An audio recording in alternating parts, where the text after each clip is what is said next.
नमस्कार, बहुत स्वागत है आप सभी का हमारे इस खास बुलेटिन में। मैं हूं आपके साथ मरियम अली। चलिए तमाम बड़ी खबरों पे नजर डाल लेते हैं। कुछ दिन पहले मेरठ में पत्नी ने अपने प्रेमी संग मिलकर अपने पति की हत्या कर दी थी, ऐसा पुलिस की जो जांच है उसमें सामने आया है।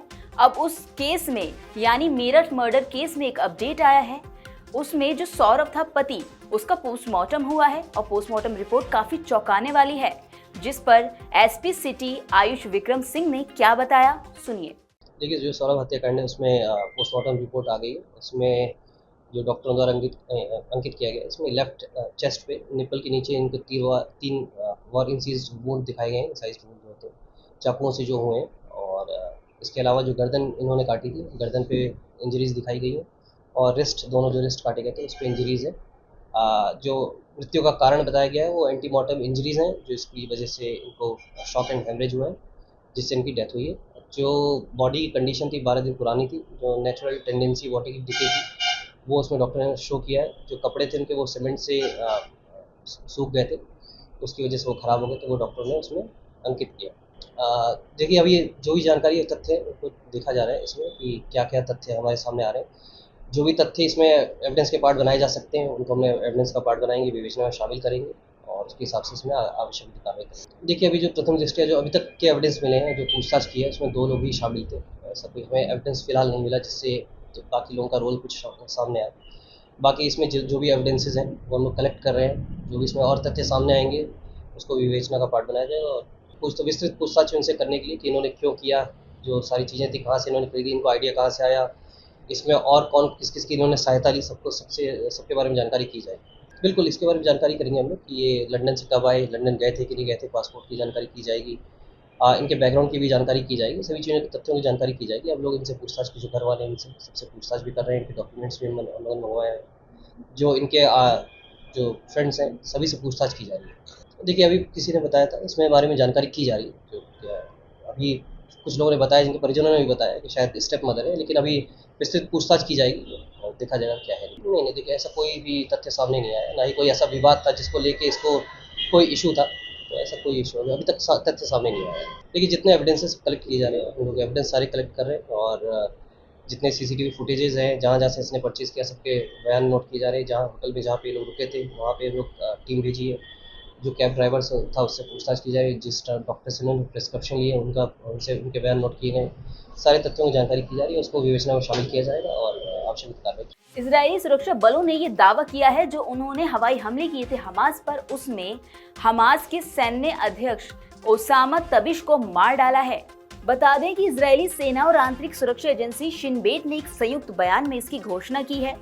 तबाश हमास का एक सीनियर कमांडर था जिसने संगठन के भीतर कई हाई रैंकिंग पदों पर काम किया। वो खान यूनिस ब्रिगेड में बटालियन कमांडर के रूप में सेवा देने के साथ ही निगरानी और टारगेटिंग यूनिट का नेतृत्व भी कर चुका था।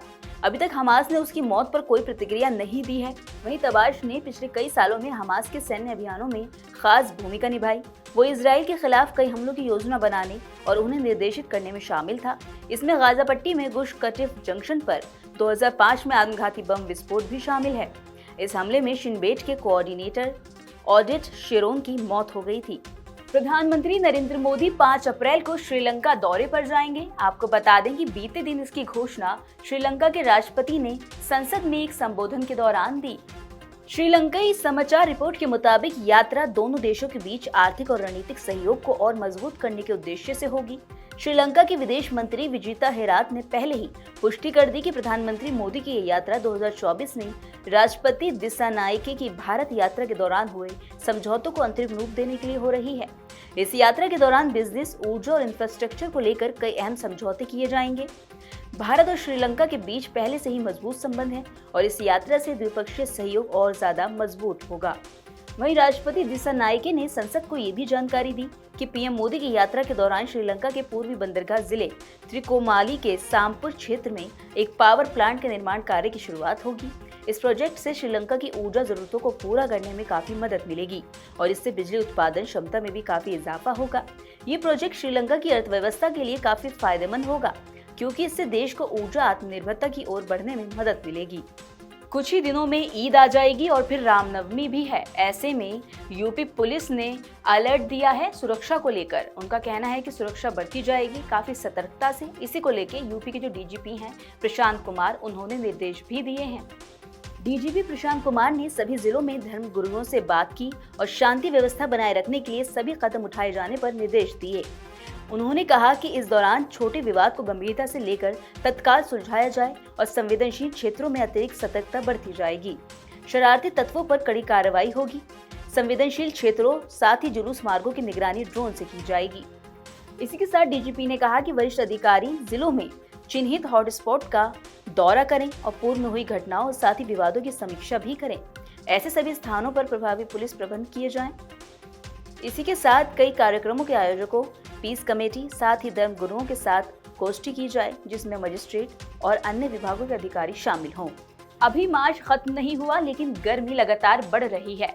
ऐसे में मौसम विभाग का पूर्वानुमान है कि आने वाले दिनों में पारा 35 डिग्री के पार जा सकता है।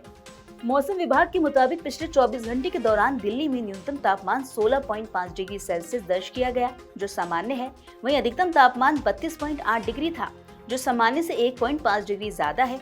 मौसम वैज्ञानिकों की माने तो अगर आपको गर्मी से ज्यादा परेशानी होती है तो अपने पहनावे पर ध्यान दें, साथ ही मौसम के हिसाब से उसमें बदलाव करें।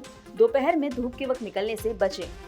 इसी के साथ आपको बता दें कि दिल्ली में शनिवार यानी आज अधिकतम तापमान 34 डिग्री और न्यूनतम तापमान 16 डिग्री पर बना रहेगा। इस दौरान दिल्ली में मौसम साफ रहेगा। आने वाले दिनों में न्यूनतम और अधिकतम तापमान में बढ़ोतरी की संभावना है। दिल्ली में अब गर्मी से राहत की कोई उम्मीद नजर नहीं आ रही। तो ये थी वो सभी ज़रूरी खबरें जो हमने आपको दिखाई। हम आपको इसका अपडेट भी देते रहेंगे, लेकिन उसके लिए आपको जुड़े रहना होगा नवोदय टाइम्स पंजाब केसरी के साथ।